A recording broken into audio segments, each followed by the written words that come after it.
Hello good afternoon children. जैसे मैंने कल बताया था, स्टैंडर्ड 5 के वर्कशीट का सॉल्यूशन सारा हो गया है। मैं आपको जस्ट ये वीडियो जस्ट समझाने के लिए एज पार्ट ऑफ मैं आपको समझाऊंगा कौन से एक्चुअली, क्योंकि इसमें 1 से 16 तक के जो जितने क्वेश्चंस है, ठीक है, all those questions we are already done in book A and book B. All those questions are the same questions which are given in book A and book B. So those things you don't have to repeat as a worksheet. मतलब worksheet का जब आप answers लिखोगे class work book में, so you no need to write from 1 to 16 वाले जितने questions है, that is no need to write. Okay, again वापस लिखने की जरूरत नहीं, क्योंकि आपने already, I hope you all might have written, जो मैंने टेक्स्ट बुक ए और बुक बी का जो क्वेश्चन आंसर्स लिखने को मैंने बोला था क्लास वर्क में, तो आई होप आपने लिख लिया होगा. अगर आपने लिखा होगा तो आपको कोई ज़रूरत नहीं है वापस बुक में लिखने के लिए एज पार्ट ऑफ वर्कशीट. लेकिन जो क्वेश्चन नंबर 17 टू 26 है जो वर्कशीट में, ठीक है, ये मैं आपको वीडियो के रूप में और एक बार दिखाऊंगा कौन से क्वेश्चंस हैं. ये तो जस्ट पार्ट ऑफ मैं बता रहा हूँ. Okay, so from 17 to 26 you might have to write. कुछ बड़े बड़े आंसर्स नहीं है, छोटे ही है, just you need to write in class work. इसमें सिर्फ एक आधा क्वेश्चन है जो थोड़ा बड़ा है, जैसे वो क्वेश्चन नंबर ग्लोबल, इसमें वर्कशीट में क्वेश्चन नंबर 23 है, explain how global warming occurs. उसका मैं पीडीएफ भेजूंगा. I put the PDF file इसके आंसर का. वो थोड़ा बड़ा आंसर होगा. अगर आप वो एक लिखोगे तो चलेगा, आप अगर आप लिख सकते हो तो लिख लेना. बाकी तो उसके अलावा जितने क्वेश्चंस है, जैसे 17 टू 26 में ये 23rd वाला ही थोड़ा बड़ा है. बाकी 17 टू 17, 18, 19, 20, 21, 22, 24, 25 और 26 इतने तो ज़्यादा बड़े नहीं है, छोटे छोटे आंसर्स हैं. और और क्वेश्चन नंबर 25 जो है, जो ड्रॉ द डायग्राम, और वर्कशीट में और मैं बताता हूँ जो ड्रॉ करने वाला है वो भी आपको ड्रॉ तो करना ही है, बट ग्रीन हाउस इफेक्ट और ग्रीन हाउस कल्टिवेशन, वो दोनों का फिगर सिंपल ही है, वो तो ईजी है. छोटा ज़्यादा बड़ा भी ड्रॉ नहीं करना, आराम से सिंपल है, ज़्यादा ड्रॉ नहीं करना. लेकिन जो ग्रीन हाउस डायग्राम, जो ग्लोबल वार्मिंग का जो डायग्राम है, ये मैं आपको समझाऊंगा कैसे ड्रॉ करना है. मैंने ड्रॉ करके रखा है, आपको समझाऊंगा. दैट यू हैव टू, मैं आपको अभी वीडियो के ज़रिए से आपको बता दूंगा. तो ये वीडियो सिर्फ इसके लिए ही है, आपको वर्कशीट का सोल्यूशन सारा मिल जाएगा. मैं आपको अभी दे देता हूँ. So let's get started for this. Okay, तो स्टूडेंट्स, यही होगा ना आपका वर्कशीट PA1 का social science standard 5 worksheet. Okay, तो इसमें जैसे मैंने बोला था, चैप्टर नंबर 1 में से ये है चैप्टर नंबर 1. इसके जो फर्स्ट पेज है, इसमें 1 to 16 के जितने क्वेश्चन है, 1 to 16, these questions are I have already made you write in the class work. आपको वैसे भी लिखने के लिए मैंने बताया ही था, क्योंकि ये पार्ट ए और पार्ट बी के जितने बुक है, ये पार्ट ए जैसे आपका टेक्स्ट बुक 2 है, पार्ट ए और बी में जितने क्वेश्चंस मैंने करवाए थे लेटेस्ट ट्राई वाले, वही क्वेश्चंस है इसमें 1 to 16 में. ठीक है, सो ये सब आपने लिख ही लिया होगा ऑलरेडी. पार्ट ए और बी का आपने ऑलरेडी लिख लिया होगा, तो आपको वापस वर्कशीट के तरफ से लिखने की ज़रूरत नहीं है. You no need to write again. Okay, so you have to write just the when you get into the next page. जो 17 क्वेश्चन है, 17 to 26, जैसे मैंने अभी पहले बताया, 17 to 26 वाले में सिर्फ आपको लिखना पड़ेगा. वो भी बड़े बड़े आंसर्स नहीं, छोटे छोटे वही लिखना है आपको. और इसमें 1-2 क्वेश्चंस, जैसे ये है 23rd क्वेश्चन जो मैंने बोला, हाउ ग्लोबल वार्मिंग ऑकर्स, उसका PDF फाइल में भेजूंगा.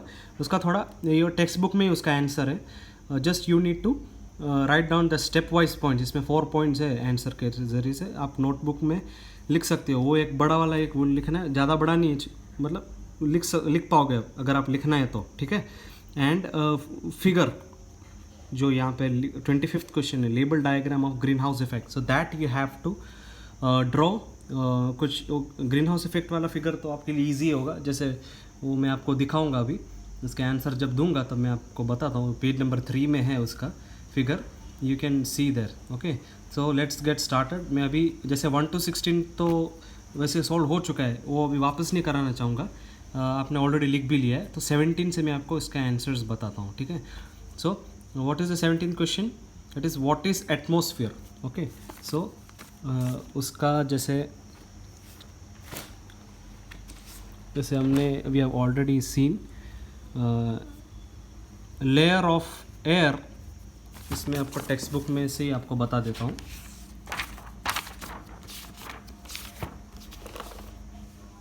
जैसे यहाँ पे है, या see the layer of air that is covered over the earth surface is known as atmosphere. मैंने यहाँ पे लिखा भी है, यू कैन राइट डाउन. देखो जैसे यहाँ पे लिखा है layer of air covered over it's earth surface. ये भी अगर मैं PDF भेजूँगा, अभी तो मैंने लिखा है जैसे आपको समझाने के लिए. Layer of air covered over the earth surface is called as atmosphere. ये 17th क्वेश्चन का आंसर है. अभी 18th क्वेश्चन क्या है, what is a green house. तो उसका आंसर है green house is a glass house made of glass panels. Okay, so that is the answer for, क्योंकि इसमें ग्रीन हाउस इफेक्ट नहीं पूछा, what is green house effect पूछा होता, so we had to write the greenhouse effects full definition, but ये वो नहीं है. इसमें सिर्फ इतना पूछा है what is greenhouse. greenhouse क्या है? So greenhouse is a glass house made of what? Glass panels. So that is the answer for 18. What is question number 19? Name the various greenhouse gases. greenhouse gases कितने हैं? तो उसका मैं बताता हूँ. जैसे उसके आंसर है, उसके आंसर यहाँ पे है, देखो आंसर नंबर 19, ठीक है. देख, name various green house gases. कौन से carbon dioxide, methane, nitrous oxide, water vapour, ozone and CFC, that is chlorofluorocarbons. ठीक है, this is answer number 19, worksheet का आंसर नंबर 19. ठीक है, इसका मैं PDF शेयर करूँगा. ठीक है. अब what is question number 20, in which region people prefer green house. कौन से रीजन में ग्रीन हाउस कल्टिवेशन होता है, ग्रीन हाउस कहाँ पे प्रेफर किया जाता है. What is, as we have seen in cold regions only the green house is been preferred. या, so that is answer number 20. What is 21, right about water vapour. Okay, water vapour के बारे में लिखना है. What is that, वो भी इसमें text book में ही है. जैसे वाटर वेपर का एक्सप्लेनेशन जो था, ठीक है, वाटर वेपर का जो एक्सप्लेनेशन था टेक्स्ट बुक में, जैसे हमने देखा था, वो गैसेस के बारे में उसमें ही है. ठीक है, जैसे इसमें हमने देखा था गैसेस का जो डिस्क्रिप्शन में, ये रहा वाटर वेपर, पेज नंबर 4 में दिया है. ठीक, this thing you have to write. Water vapour is one of the greenhouse gases and it is produced due to evaporation of water from ocean, seas, rivers and other water bodies. So that is the answer for water vapor. Okay, तो वो था answer number 21. अभी 22nd question क्या है, what are 3 R's to control global warming. 3 R's कौन से हैं, that is reduce, recycle and reuse. जैसे ये है यहाँ पे लिखा था, ये RR, reduce, recycle and reuse. That is answer number 22, worksheet का आंसर नंबर 22 है. ठीक है, and what is 23rd question, या explain how global warming occurs. जो ये मैंने बोला था, थोड़ा बड़ा आंसर होगा, आपको स्टेप वाइज टेक्स्ट बुक में से मिल जाएगा. पेज नंबर 6 में दिया है, मैंने लिखा है उसमें रेफरेंस. देखो page number 6. See how does global warming कैसा ऑकर होता है, कैसा ये उत्पन्न होता है global warming. So that is you to write this step wise, point wise लिखना है आपको answer. That is first point is sun rays enter the earth's atmosphere and reach the surface. Second point, some of the heat energy from sun rays is absorbed by the earth's surface which heats it up. The earth's surface emits the heat into the atmosphere. And third point, मतलब ये ऐसे आपको सारे 4 point आपको लिखना है. तो that is answer for what, how does global warming occur. उसका आंसर है ये 4 पॉइंट्स, आपको पॉइंट वाइज लिखना है. ठीक है, ये थोड़ा बड़ा आंसर होगा आपके इसमें, बाकी सारे छोटे छोटे ही. So that was global warming occurs. Now what is 24th question, how does global warming lead to food scarcity. Food scarcity, how does it lead to food scarcity. That is question number 24. उसका answer क्या है, यहाँ पे लिखा है, ये आपको PDF share करूँगा. सी क्या है वो, the crop production is affected when the crop production effect कब होता है, जब when they don't have proper climatic condition, when they don't get proper climatic condition for the growth of cultivated crops. So crops कब grow होता है? Cultivated, when do this cultivated crops grow properly? When they get proper climatic condition. But when they do not get proper climatic condition, so that is the reason when it leads to food scarcity. Then ultimately what happens? It leads to food scarcity. So that is the answer for question number 24. Now what is 25? That is जैसे मैंने बताया था 25th में भी आपको 25th वाला में आपको फिगर ड्रॉ करना है. That is on page number 3. तो पेज नंबर 3 मतलब टेक्स्ट बुक का बुक ए में पेज नंबर 3 में जैसे इसका फिगर है, ये रहा, ये ग्रीन हाउस इफेक्ट का फिगर है. This is very simple. You can draw ऐसे एक सन ड्रॉ करके, अर्थ ड्रॉ करके, you have to draw atmosphere on all the 4 sides of the earth. You have to just circle ऐसे. You can use protractor, जैसे maths में आप use करते होंगे. अगर आपके पास प्रोट्रैक्टर है तो you can draw this circle by that protractor. Sun, earth, and उसके ऊपर ये 2 रिंग्स आपको ड्रॉ, तो that would be kind of atmosphere.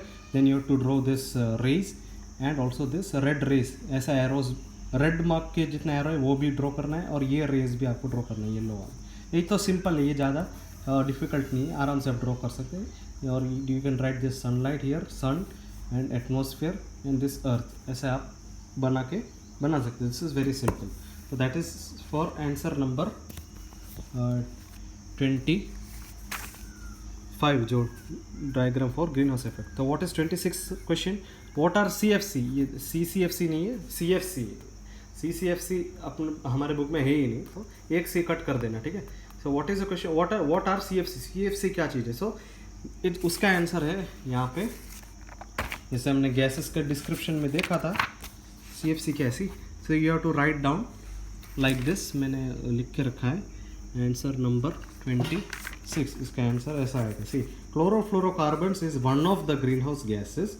It is released into the atmosphere due to leakage of air conditioner, refrigerators and many industrial equipments. ये उसका answer number 26 है. तो इतने क्वेश्चंस जो है वो आपको लिखना होगा. और उसके बाद का वर्कशीट में क्या दिया है?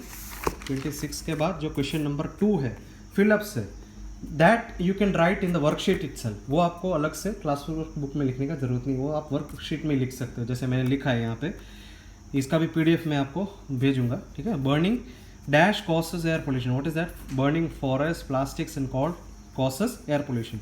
Second question, smoke from dash cause air pollution. What is that? ये भी टेक्स्ट बुक में से ही है. लेटेस्ट ट्राई वर्जन जो मैंने दिया था उसमें से ही है, लेकिन इसमें आप लिखोगे कोई दिक्कत नहीं, वापस आप लिख सकते हो. अगर आप लिखना चाहो तो लिख सकते हो, नो इश्यू. वर्कशीट में ही लिखना है ना, तो इसमें आप लिख सकते हो, नो इश्यू. आप क्लास वर्क बुक में तो आपने ऑलरेडी लिखा है, तो ये तो मैं बोल रहा हूँ वर्कशीट में लिखना है, इसलिए आप लिख सकते हो, नो इश्यू. वर्कशीट में आप लिख सकते हो. Okay. So smoke from dash cause air pollution. What is that? Factories और व्हीकल्स कॉज एयर पोल्यूशन. तो polluted air can cause harmful disease. Okay, that is the third one. What is the fourth one? The process of cutting down trees is called dash. That is deforestation. Fifth is dash is a greenhouse. That is nitrous oxide is a greenhouse. या फिर आप कोई भी gas का नाम लिख सकते हो, उसमें कोई गलत नहीं है, बिकॉज इधर ऑप्शन नहीं दिया था वर्कशीट में. अगर इसमें ऑप्शन दिया होता तो यू कैन राइट, बट इसमें से आप ग्रीन हाउस गैसेस में से कोई भी एक गैस का नाम लिख सकते हो. मैंने नाइट्रस ऑक्साइड लिखा है. Okay. Yeah, so what is sixth one? Burning of manure releases a harmful greenhouse gases. That is methane. As we have explained, methane gas releases what? Burning of manure releases methane gas. Okay. What is seventh one? Burning of forest leads to increase in carbon dioxide level. Okay, it increases what? Carbon dioxide level. So a dash is a glass house constructed with glass panels. जैसे हमने देखा green house is a glass house. Green house उसका answer है. What is ninth one? Big cities are more developed dash and thickly populated. इसका मैंने answer जैसे PDF में दिया था, लेटेस्ट ट्राई जब दिया था उसमें PDF में, उसमें एक्चुअली वो एक फर्स्ट आंसर एक गलत होगा, उसमें एक्चुअली पॉपुलेटेड आंसर था, लेकिन वो नहीं है उसका आंसर. उसका आंसर है इंडस्ट्रियलाइज्ड. ओके. वो आपको टेक्स्ट बुक में से मैंने अंडरलाइन करके दिखाऊंगा. उसका आंसर यहाँ पे दिया है C. जैसे Mumbai, Delhi, Kolkata, they are big cities. Okay. तो इसमें क्वेश्चन में क्या है? क्वेश्चन में है big cities are more developed dash and thickly populated. तो क्या है इसमें? जैसे हमने देखा बिग सिटीज़ तो ये है, ठीक है. तो big cities are more developed industrialised and thickly populated, तो उसका आंसर क्या आएगा? Industrialised and thickly populated. Okay, so उसका आंसर इंडस्ट्रियलाइज्ड है, ठीक है। And what is 10th question? People dash to big cities in search of job, उसका answer है migrate, people migrate to big cities. Now 11th is cities emit more greenhouse gases, जैसे हमने बोला था green house gas ज़्यादा cities में they emit. Okay, and what is the 12th question? An increase in dash of cities leads to pressure on its resource, that increase in population. Okay, फिर उसके बाद है अच्छा 13 का आंसर रह गया। ओके, नो इश्यू, मैं आपको PDF शेयर करूँगा, उसमें आपको मिल जाएगा इसका आंसर। शायद मेरे से छूट गया गलती से, वो आपको जैसे अभी PDF शेयर करूँगा उसमें आपको उसका आंसर होगा, ठीक है। सो या what is 14th one? Earth's atmosphere acts like dash dash house, वो है earth's atmosphere acts like glass house, ठीक है। And 15th, so water vapour is produce due to evaporation of water, that is the answer for this. And 16th is increased water level in seas and oceans causes what? जैसे heat ज़्यादा बढ़ता है तो ices start to melt and the seas and oceans water level increases, तो at that time what it leads to or it causes what? Flood, जैसे हमने explanation में देखा था। Now what is the question number 3? Write down true or false. That also you can write out in worksheet only. ये आप worksheet में लिख सकते हो, देखो मैंने लिखा है। So planting trees for increase, first answer है false. We should carpool to save fuel and control air pollution. It is true. Okay. What is third one? Earth is surrounded by a blanket of air called atmosphere. वो भी true है। Fourth is trees reduce pollution. That is also true. ठीक है। And melting polar ice cap में lead to drought, वो false है। Lead क्या, जैसे पोलर आइस लीड मेल्ट होता है तो क्या हुआ? जैसे हमने पहले देखा फ्लड होता है, ड्रॉट नहीं होता, that is false. And certain amount of green house gas is necessary to keep the earth warm, that is true. Earth surface cannot absorb heat, that is false. Global warming can lead to food scarcity, the answer is true. Ethane is a greenhouse gas, that is false. Right answer is methane, methane is greenhouse gas, either ethane दिया है, so it is false. And what is 10th? Our earth is covered by layer of atmosphere, that is true. जैसे layer of atmosphere is known as earth is covered by the atmosphere you can see over the surface of the earth, so that is true. So what is 11th? Change in climate does not affect crop production, that is false. Change in climate होना जरूरी है जैसे crop production होने के लिए, so this यहाँ पे does not बता रहा है, so it is false. And we should donate our old clothes, books and toys rather than throwing them away, this is true. Surely we have to donate, that is we have to reuse this object, जैसे हमने वहाँ पे explanation में देखा था। यहाँ पे जैसे रीयूज़ वाले में हमने देखा था, से रीयूज़ में ये पॉइंट है, donate your clothes, so this sentence is true. Okay, we should donate our clothes, books and toys rather than throwing them away, so it is true. Draw the diagram of global warming, so draw global warming जैसे आपको ऐसे ड्रॉ करना है, you have to draw this land like this and you have to draw a tree over here and you have to draw certain bushes like this, जैसे plants जैसे bushes हैं ऐसे छोटे छोटे आपको ड्रॉ करना है, यू टू जस्ट पेंसिल से थोड़ा ऐसे कलर कर लेना है, ठीक है। And here you can draw kind of, ये तो जस्ट ऐसे ट्री है, ये आप ड्रॉ करो या ना करो चलेगा, ये वाला ट्री नहीं करोगे तो चलेगा, लेकिन ऐसा बुशेस ड्रॉ करना है साइड में, ठीक है। And this is land, this is river, this is river, ठीक है। एंड ऊपर आपको ऐसा एक लेयर ड्रॉ करना है, that is which shows atmosphere, ये एटमॉस्फेयर है। और यहाँ पे ये क्या है, जैसे उसका प्रोसेस समझाता है, heat comes to the earth surface, तब ये वार्म होता है, तो वार्म्स के लिए you can draw your waves like this, ऐसा वेव्स आप ड्रॉ कर सकते हो, थ्री वेव्स, उसको आप लिख सकते हो एब्जॉर्प्शन ऑफ हीट ऐसा करके। एंड फिर तभी क्या होता है, जैसे हीट में सरफेस हॉट होता है, then what happens, it rises up, okay.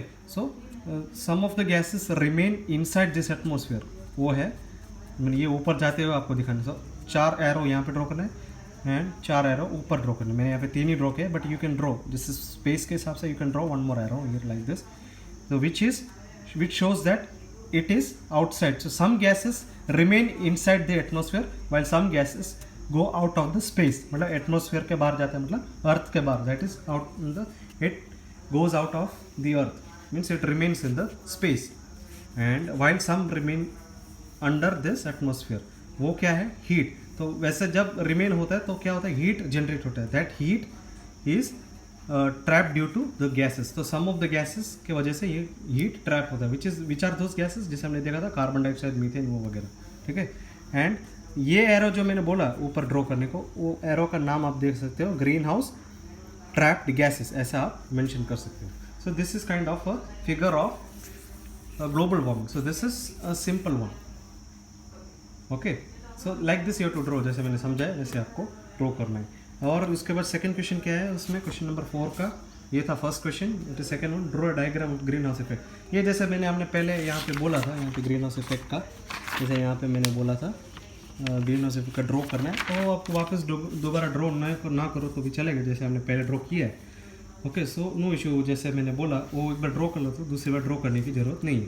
What is third one, draw a diagram of green house cultivation. हाँ, ये आपको, ये भी सिंपल है, छोटा सा आप ड्रॉ करो तो भी चलेगा.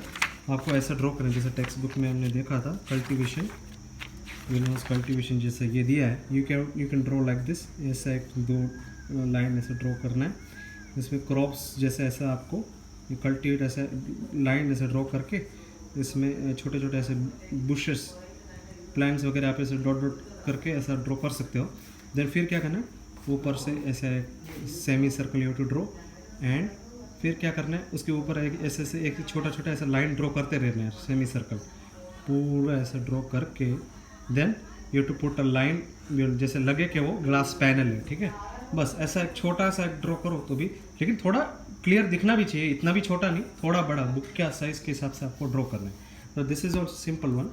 थोड़ा आपको हार्ड पड़ेगा ग्लोबल वार्मिंग वाला, ये जैसे मैंने अभी यहाँ पे ये वाला जो बताया, ये थोड़ा आपको हार्ड मीन्स आपको थोड़ा बड़ा ड्रॉ करना है. ग्लोबल वार्मिंग थोड़ा आपको टाइम लगेगा. नो इश्यू, आपको ड्रॉ तो करना ही है, तो ये आप इसमें ही ड्रॉ कर सकते हो, वर्कशीट में ड्रॉ करना है ये वाला ग्लोबल वार्मिंग. और वो जो ग्रीन हाउस कल्टिवेशन और ग्रीन हाउस इफेक्ट तो आप बुक में ड्रॉ कर सकते हो, क्लास वर्क बुक में, नो इश्यू. ओके. सो ये हुआ इतना. And the next page is, see what is this, question number 4, what do you observe, where would you like to live. ये दो फिगर है, तो इसमें इस क्या figure, what does this figure convey, उसका आंसर मैंने लिखा है, उसका भी PDF शेयर करूँगा.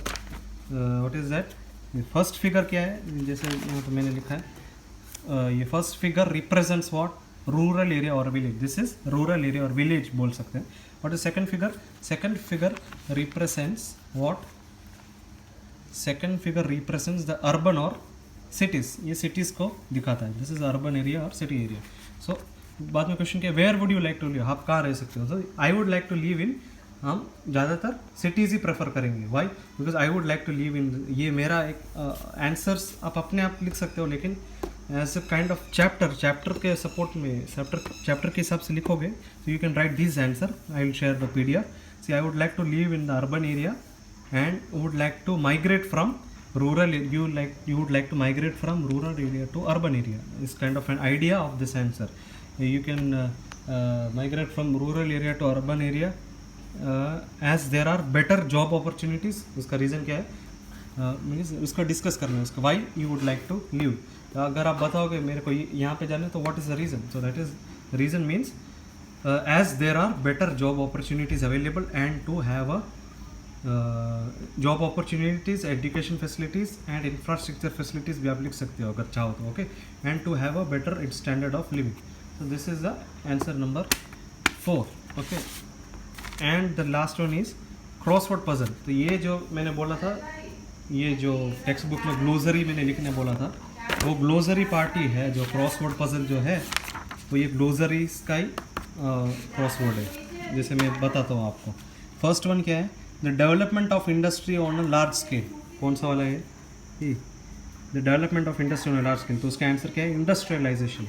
तो फर्स्ट वन यहाँ पे क्या, फर्स्ट नंबर यहाँ पे जैसे लिखा था ये 1 नंबर है. तो इंडस्ट्रियलाइजेशन आपको यहाँ से स्पेलिंग आप चाहे तो देख के लिख सकते हैं. इंडस्ट्रियलाइजेशन वो पूरा यहाँ पे लिखना है, industrialisation. Okay.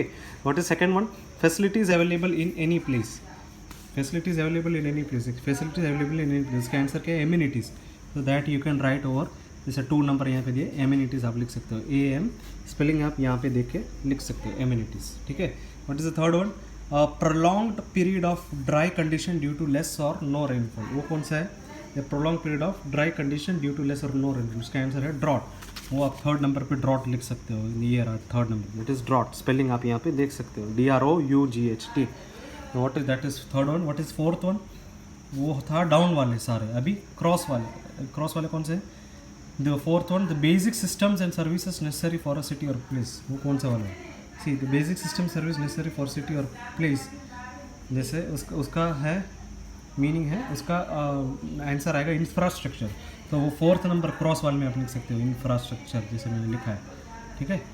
And what is the last one, last but not the least, वो क्या है, and overflow of large amount of water beyond certain limit. Overflow वाले कौन सा है, देखो, and overflow of large amount of water beyond certain limits, वो उसका आंसर आएगा फ्लड। फ्लड भी क्रॉस वाले में आएगा, जैसे यहाँ पे आप लिख सकते हो FLOOD। ठीक है। तो this is the crossword puzzle. तो ऐसा, जैसे मैंने आपको, I have already discussed the worksheet section for standard 5, तो हमारा ये पूरा चैप्टर कंप्लीट हो गया है। Okay, along with worksheet I have already given. अभी क्या है, जैसे मैंने जितने सारे आंसर्स मैंने 17, जैसे 17 1 to 16 मैंने जैसे आपको बताया, वो लिखने की ज़रूरत नहीं है, वापस आपको क्लास वर्क बुक में लिखना नहीं है। एंड और एक बार समझा रहा हूँ, 1 to 16 आपको नहीं लिखना है, 17 से जैसे मैंने आपको अभी मैंने लिखवाया, छोटे छोटे हैं, वो आपको लिखना है, 17 to 26। और ये फिलअप्स और ट्रू और फॉल्स आप वर्कशीट में लिख सकते हो, you can write down in the worksheet itself. And the figures जैसे मैंने आपको बताया, ये वाला इसमें ड्रॉ करना है, and those 2 figures green house effect और कल्टीवेशन का आपको क्लास वर्क बुक में ड्रॉ करना है। ठीक है। एंड ये भी उसमें आ गया। ठीक है। एंड इसका आंसर भी मैं PDF शेयर करूँगा, और ये वाला जैसे मैंने आपको अभी समझाया वो आप लिख सकते हो। ठीक है। इसका भी मैं इसका भी PDF शेयर कर दूँगा। So that is, so first chapter is, whole chapter is complete including worksheet. ठीक है। सो अभी PDF में शेयर करूँगा। तो this is the kind of worksheet answer, जैसे मैंने आपको बता दिया। जैसे मैंने आपको सब समझाया, 1 to 16 वाले आपको वापस लिखना नहीं है, 17 to 26 जो वर्कशीट के क्वेश्चन है उसके आंसर्स मैंने आपको बता दिए, उसका PDF में शेयर करूँगा। एंड जैसे डायग्राम्स वगैरह जैसा ड्रॉ करना है वो मैंने आपको बता दिया। ग्लोबल वार्मिंग का आपको वर्कशीट में ड्रॉ करना है, एंड जैसे ग्रीन हाउस कल्टिवेशन और ग्रीन हाउस इफेक्ट का, वो तो सिंपल ही है, वो आपको क्लास वर्क में ड्रॉ करना है, और क्लियर होना चाहिए, छोटा ही है, वो ज़्यादा बड़ा ड्रॉ ना करो तो चलेगा, मीन्स बड़ा नहीं ड्रॉ करना है, छोटा आपको ड्रॉ करना है, clear and precise. Okay. And the other one is the question number 4, जैसा ये ऑब्जर्व द फिगर वाला है, इसका भी मैं PDF शेयर करूँगा, और क्रॉसवर्ड पजल इसका भी मैं शेयर अभी करूँगा। Okay. So hope to see you all on Monday. So my chapter 1 is almost every full chapter complete हो गया इंक्लूडिंग वर्कशीट। सो अभी आपको now in on Monday I will be continuing with chapter number 2, तो उसका explanation शुरू होगा। Okay. तो okay, bye, see you all, take care.